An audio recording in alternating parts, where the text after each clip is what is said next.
আমার ঠাকুমা রান্না করবে একটা মজাদার আলু কুমড়োর ছক্কা। তাহলে দেখা যাক আমার ঠাকুমা কি করে রান্না করে। চলুন করো আপনি। তেজপাতা দিয়ে দেবো। প্রথমে দেখুন তেজপাতা দিয়ে দেওয়া হলো। এটা কি বললো? জিরে। জিরে গোটা জিরে দিয়ে দেওয়া হলো।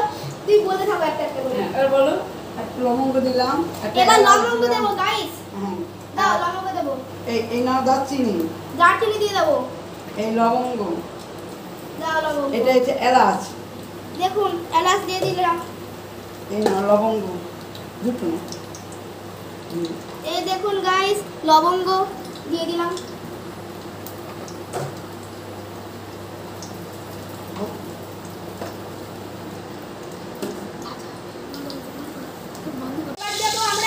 একটা গোটা পেঁয়াজ দিলাম। এই দেখুন গোটা পেঁয়াজ দিয়ে দিলাম। এবার টমেটো দিতে হবে তাই তো? এবার দেখুন একটা গোটা টমেটো কেটেছি আমি, এটা দিতে হবে। এই দেখুন দিয়ে দিলাম। এবার কি দিয়ে দেবো? না এখন দিতে হবে না। এটা ভাজা হয়ে যাক। আপনারা ওয়েট করুন, যখন ভাজা হবে দেখুন এটাকে ভালো করে তেলে ভালো করে ভাজতে হবে। যখন তেল ছেড়ে দেবে তখন আমি আর এখানে দেখুন কি কি আছে বলে দাও। কুমড়ো আছে, এখানে একটা গোটা কুমড়ো আছে, আর এখানে আলু আছে, গোটা আলু আছে। গোটা আলু আছে। এগুলোকে কি বলে? ক্যাপসিকাম। এটা গোটা ক্যাপসিকাম আছে, পুরো পিস পিস করে কেটেছি। এটাকে দিতে হবে। না তারপর একটা ছোট বাটিতে এই কত ছোট বাটিতে নাও। হ্যাঁ এবার না লঙ্কার গুঁড়ো নাও। দাও লঙ্কার গুঁড়ো। কত চামচ দিতে বলে দিবি? দেখুন এখানে এক চামচ দিলাম আমি লঙ্কার গুঁড়ো। এটাকে দিয়ে দেবো? না না এখন দিতে হবে না। গুলাতে হবে। হলুদের গুঁড়ো। এই দেখুন এক চামচ হলুদের গুঁড়ো দিচ্ছি। এই যে এই বাটিটার মধ্যে যেখানে লঙ্কা আছে ওর উপরে একটা করতে হবে। এখানে একটা পেস্ট তৈরি হবে আসলে। আর একটু ধনের গুঁড়ো। এবার ধনের গুঁড়ো দিতে হচ্ছে।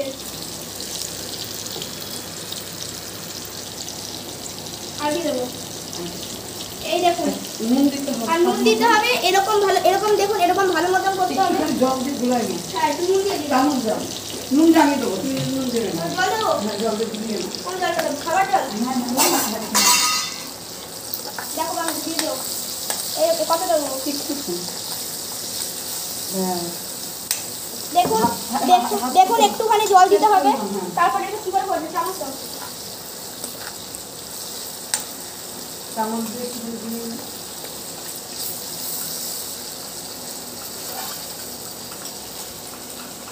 বন্ধ করে দিই। একটু 5 মিনিট বন্ধ করে এবারে 5 মিনিট বন্ধ করতে হবে। আর এই দেখুন এই মিশ্রণটা ভালো করে তৈরি হয়ে গেল। এটা হয়ে যাবে তারপরে এই মিশ্রণটা এখানে যদি দিয়ে দিই তাহলে ওই যে কুমড়ো আলু কি বলে এই কুমড়ো আলুর ছক্কার রেসিপি আরো মজাদার হবে। গাইস দেখো এটা পুরো ভাজা হয়ে গেছে। এর মধ্যে এবারে এই যে আলু কুমড়োটা প্রথমে দিয়ে দেব, তারপরে পেস্টটা দেব। একটুখানি ভাজা ভাজা হবে। একটুখানি ভাজা হওয়ার পরে তারপরে মশলা দেব। এই দেখুন উপরে একটু তুলে দাও। এই দেখুন এখন দিয়ে দেবো। এটাকে ভালো করে কষাতে হবে, বুঝলেন? দেখুন আমাদের এটা এখন ভাজা ভালো মতন হয়ে গেছে। এর মধ্যে এবার আমি ভালো করে মশলাটা দিয়ে দেবো। এবার যখন এটা নাড়ানো হবে, ঠিক আছে, তারপরে যখন ভালো করে নাড়ানো হয়ে যাবে তারপরে এটা খাবার যদি সার্ভ হবে, ভাজা হয়ে যাক তারপরে মিলছি পুরোটা সার্ভ করার পর। হ্যাঁ তাহলে আমার কুমড়ো আলুর ছক্কা তৈরি হয়ে গেছে। দেখুন আমাদের কুমড়ো আলুর ছক্কা এরকম হয়েছে।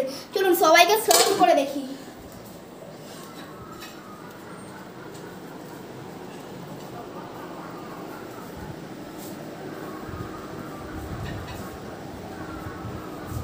আমি খেয়ে দেখো কেমন হয়েছে।